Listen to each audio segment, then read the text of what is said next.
Est-ce que je peux ne pas être d'accord? Oui, bien sûr, on en débat, c'est le cas. C'est l'idée. Sur le plan, effectivement, de l'Europe, je trouve que c'est quand même assez paradoxal.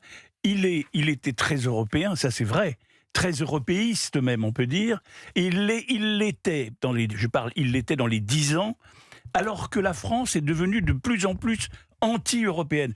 Ma génération, nous étions, et moi je suis un homme de l'ancienne génération, nous étions très européens. Et les jeunes étaient très européens.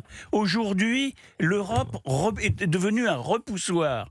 Elle incarne quoi? Elle incarne les normes, elle incarne les pressions, elle incarne le Mercosur, tout ce que les gens ne peuvent plus supporter, eh bien, et lui, il l'a accompagné, ça. Et deuxièmement, quant à l'image de la France, alors parlons-en.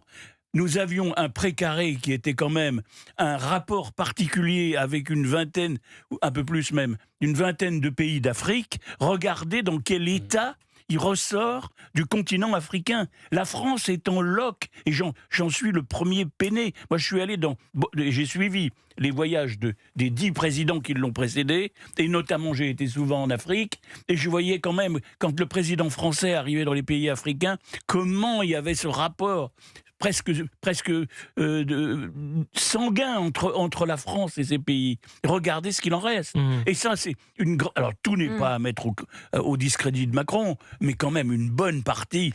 Il y a des images... Non, mais là, c'est deux regards et deux sentiments que vous pouvez avoir différents entre Eve Scheftel, et c'est très intéressant, et Gérard Carrero. Mais sur les faits, vous parlez de l'Europe en disant c'est une bonne chose, sa vision européenne.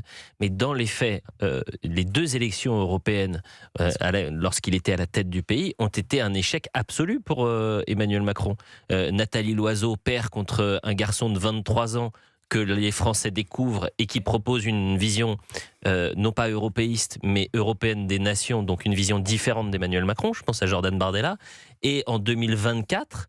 c'est là aussi un échec historique pour Valérie Allier, qui représentait la Macronie, qui est battue, c'est quand même du simple au double, entre la vision européenne des nations du Rassemblement national, qu'on partage ou non, c'est pas du tout l'idée, c'est vraiment rester sur les faits, et flop de la Macronie. Et d'ailleurs, s'ensuit la dissolution complètement ratée d'Emmanuel Macron.